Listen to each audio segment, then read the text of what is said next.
एक छोटे से गांव में एक लड़का रहता था जिसका नाम बिलाल था। बिलाल समझदार और जिंदा दिल बच्चा था, लेकिन उसे नमाज पढ़ने की आदत नहीं थी। हर दिन वो खेल कूद में लगा रहता, जबकि उसके अब्बू उसे कहते, बेटा, नमाज इंसान के दिल का सुकून है। अल्लाह का हुक्म है कि हर मुसलमान नमाज पढ़े। बिलाल मुस्कुराता और कहता, अब्बू, मैं कल से पढ़ूंगा। लेकिन वो कल कभी नहीं आता था। एक दिन गांव में बहुत तेज बारिश हुई, बिजली चली गई, रात घुप अंधेरी हो गई। बिलाल अकेला कमरे में बैठा था।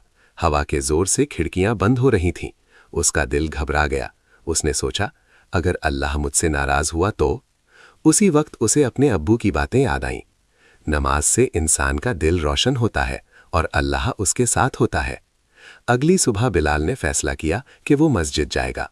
जब वो पहली बार मस्जिद पहुंचा तो उसने देखा कि सब लोग सुकून से नमाज पढ़ रहे हैं।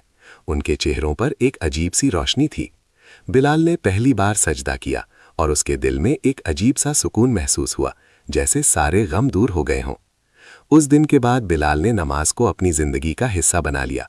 सुबह उठकर फज्र की नमाज पढ़ता, स्कूल के बाद असर की और शाम को मगरिब के वक्त मस्जिद के इमाम से मिलता। धीरे धीरे उसकी जिंदगी बदलने लगी। वो ज्यादा तमीज़दार, मेहनती और सुकून भरा इंसान बन गया। उसके दोस्तों ने पूछा, बिलाल, तुम इतने शांत कैसे रहते हो? बिलाल मुस्कुराया और बोला, नमाज मुझे अल्लाह के करीब करती है।